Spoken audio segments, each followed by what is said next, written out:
ನಿನ್ನೆ ಮೊನ್ನೆ ಎಲ್ಲ ಕುಮಾರಸ್ವಾಮಿ ಮೇಲೆ ಇಷ್ಟೊಂದು ಆರೋಪಗಳನ್ನು ಮಾಡಿದಂತಹ ಡಿ ಕೆ ಶಿವಕುಮಾರ್ ಇವತ್ತು ನನಗೆ ವೈಯಕ್ತಿಕ ದ್ವೇಷ ಅಂತಕ್ಕಂಥದ್ದು ಏನೂ ಇಲ್ಲ, HDK ಬಗ್ಗೆ ಈಗಲೂ ಗೌರವ ಇದೆ, ಮುಂದೆಯೂ ಇರುತ್ತೆ ಅಂತ ಏನಾದ್ರು ರಿವರ್ಸ್ ಹೊಡೆದ್ರ ಅಂತ.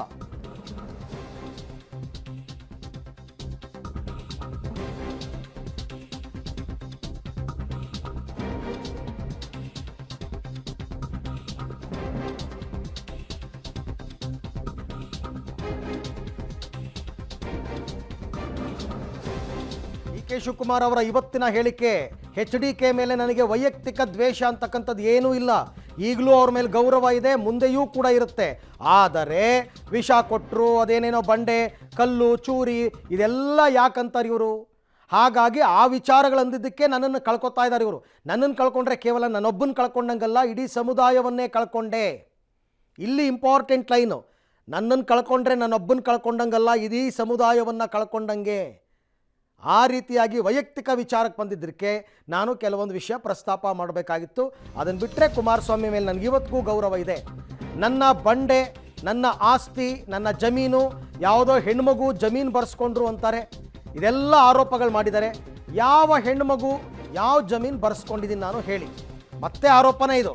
ನನ್ನ ಜಮೀನಿನಲ್ಲಿರುವ ಬಂಡೆ ಒಡೆದು ನಾನು ಬದುಕಿದ್ದೀನಿ ಅಂತ ಕೂಡ ಅವ್ರು ಹೇಳಿದ್ದಾರೆ. ಅಂದರೆ ಇವರೇನೋ ವಿದೇಶಕ್ಕೆ ಮಾರಾಟ ಮಾಡಿದ್ರು ಅಂತಲ್ಲ. ಕುಮಾರಸ್ವಾಮಿ ನನ್ನ ಸವಾಲು ಸ್ವೀಕಾರ ಮಾಡೋಕ್ಕಾಗಲ್ಲ ಅಂದರೆ ಈ ವಿಚಾರವನ್ನು ಇಲ್ಲೇ ಬಿಟ್ಬಿಡೋಣ, ಚುನಾವಣೆ ಆದಮೇಲೆ ಅಸೆಂಬ್ಲಿಯಲ್ಲಿ ಚರ್ಚೆ ಮಾಡೋಣ ಅಂತ DK ಅಂದರೆ ಈ ಕದನ ವಿರಾಮ ಏನಾದರೂ ಘೋಷಣೆ ಮಾಡಿದ್ರ ಅಂತ ದಿನಕ್ಕೊಂದು ಸ್ಟೇಟ್ಮೆಂಟನ್ನು ಕೊಡ್ತಾ ಇದ್ದಾರೆ. ಬಟ್ ನಾನು ಯಾಕೆ ಕುಮಾರಸ್ವಾಮಿ ಮೇಲೆ ವೈಯಕ್ತಿಕವಾಗಿ ಅಟ್ಯಾಕ್ ಮಾಡಿದೆ ಅನ್ನೋದಕ್ಕೆ ಇವತ್ತು ಅವರು ಸ್ಪಷ್ಟನೆಯನ್ನು ಕೊಟ್ಟಿದ್ದಾರೆ. ಯಾಕೆಂದರೆ ಕುಮಾರಸ್ವಾಮಿ ಅವರು ಚೆನ್ನೈಗೆ ಆಪರೇಷನ್ಗೆ ಹೊರಟ್ರಲ್ಲ, ಹೊರಡೋ ಹಿಂದಿನ ದಿನ ಈ ರೀತಿ ನನಗೆ ರಾಜಕೀಯ ವಿಷ ಹಾಕಿದ್ರು DK ಶಿವಕುಮಾರ್ ಅಂತ ಆರೋಪ ಮಾಡಿದ್ದು, ಅಲ್ಲಿಂದ ಶುರುವಾಗಿದ್ದಿದ್ದು.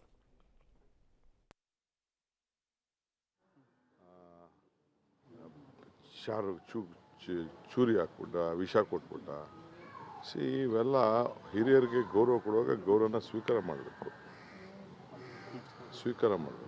ಪಾಲಿಟಿಕ್ಸಲ್ಲಿ ಯಾವುದೂ ಶಾಶ್ವತ ಇಲ್ಲ. ಬೇಕಾದ್ರೆ ನೀವು ಬರ್ಕೊಳ್ಳಿ, after this parliament election where is party will stand, ಅದನ್ನು ಆಮೇಲೆ ನಾನು ಮಾತಾಡ್ತೀನಿ. ನಮ್ಮಂಥವ್ರನ್ನ ಕಳ್ಕೊಳ್ಳೋದಿದೆಯಲ್ಲ, ನನ್ನ ಕಳ್ಕೊಂಡಂಗಲ್ಲ, ಒಂದು ಸಮುದಾಯ ಕಳ್ಕೊಂಡಂಗೆ. ನಾನು ಸಮುದಾಯಕ್ಕೋಸ್ಕರ ನಾನು ಗೌರವ ಕೊಟ್ಬಿಟ್ಟು ಅವ್ರು ಏನಂದ್ರೂ ತರ್ಕೊಂಡಿದ್ದು. But there is a limitation for everything. Personal attack, ಮತ್ತೊಂದು ಅಟ್ಯಾಕು, ಏನೇನೋ ಯಾವುದೋ ಹೆಣ್ಮಕ್ಳು ಕೈಲಿ ಜಮೀನು ಬರ್ಸ್ಕೊಬಿಟ್ಟಿದ್ದು. ಯಾವ ಹೆಣ್ಮಕ್ಳ ಮೇಲೆ ಬಂಡೆ ಹೊಡೆದಿದ್ದು? ನನ್ನ ಬಂಡೆ ರೀ, ನನ್ನ ಕಲ್ಲು, ನನ್ನ ಆಸ್ತಿ, ನನ್ನ ಜಮೀನಿರೋ ಬಂಡೆ ನಾನು ಹೊಡೆದು ನಾನು ಬದುಕೊಂಡಿದ್ದೀನಪ್ಪ. ಯಾವುದೋ ಒಂದು ಕಾಲದಲ್ಲಿ ನಾನು ಮಾಡ್ತಿದ್ದೆ, ಈಗ ನಿಲ್ಲಿಸಿದ್ದು. ನನ್ನ ಮಕ್ಳ ಕಾರ್ಯಕ್ಕೆ ಅದಾಗ್ಬೋದು ಅಂತ ಬಿಟ್ಬಿಟ್ಟೆ ನಾನು. ಅವೆಲ್ಲ ಬೇಡ, ಆಯಿತು. ಅವ್ರ ಕೈಲಿ ಸವಾಲು ಸ್ವೀಕಾರ ಮಾಡೋಕ್ಕಾಗಲ್ಲ, ಬಿಟ್ಬಿಡೋಣ. ಇದು ಇವತ್ತು DK ಶಿವಕುಮಾರ್ ಅವರು ಆಡಿರ್ತಕ್ಕಂಥ ಮಾತು. ಒಂದು ರೀತಿ ಸಾಫ್ಟ್ ಕಾರ್ನರ್ ಇದೆ ನನಗೂ ಕೂಡ ಅಂತ ಅನ್ನೋ ರೀತಿಯಲ್ಲಿ ಮಾತಾಡಿದ್ದಾರೆ. ಬಟ್ ನನ್ನ ಮೇಲೆ ಮಾಡಿದ ಆರೋಪಗಳು, ವೈಯಕ್ತಿಕವಾಗಿ ನನ್ನ ಮೇಲೆ ಮಾಡಿದಂತಹ ಆರೋಪಗಳಿಂದ ನಾನು ಇಷ್ಟೆಲ್ಲ ಮಾತಾಡಬೇಕಾಗಿತ್ತು. ನನ್ನನ್ನು ಕಳ್ಕೊಂಡ್ರೆ ಸಮುದಾಯವನ್ನು ಕಳ್ಕೊಂಡ್ರೆ, ಅಂದರೆ ನನ್ನ ಹಿಂದೆ ಇಡೀ ಸಮುದಾಯವೇ ಇದೆ ಅಂತ ಮತ್ತೊಮ್ಮೆ ಇಂಡೈರೆಕ್ಟಾಗಿ DK ಶಿವಕುಮಾರ್ ಅವರು ಆಡಿರ್ತಕ್ಕಂಥ ಮಾತು. ಇದನ್ನು ಇಲ್ಲಿಗೆ ಬಿಡೋಣ ಅಂತನೋ ಮುಂದುವರ್ಸೋಣ ಅಂತನೋ, ಯಾಕೆಂದರೆ ನಾನು ಹಾಕೋಕ್ಕೆ ಸವಾಲು ಅವ್ರು ಒಪ್ಪಲಿಲ್ಲ ಅಂತಂದಮೇಲೆ ಬಿಟ್ಬಿಡೋಣ ಅಂತಂದ್ರೆ ಅರ್ಥ ಏನು? ಇಲ್ಲಿಗೆ ಕದನ ವಿರಾಮ ಘೋಷಣೆ ಮಾಡೋಣ ಅಂತನ ಗೊತ್ತಿಲ್ಲ. ನನ್ನ ಮೇಲೆ ಏನೇ ಆರೋಪ ಮಾಡಿದ್ರು ನಾನು ಸುಮ್ಮನಿದ್ದೆ. ಯಾಕೆ ಅಂತಂದರೆ ಸಮುದಾಯದ ವಿಚಾರದಲ್ಲಿ ಒಡಕು ಭಿನ್ನಾಭಿಪ್ರಾಯ ಬರಬಾರ್ದು ಅನ್ನೋ ಕಾರಣಕ್ಕೆ ಸುಮ್ಮನಿದ್ದೆ. ಆದರೆ ಬಂಡೆ ಕಲ್ಲು ಚೂರಿ ಅಂತೆಲ್ಲ ನನ್ನ ಮೇಲೆ ಆರೋಪ ಮಾಡಿದ್ರು.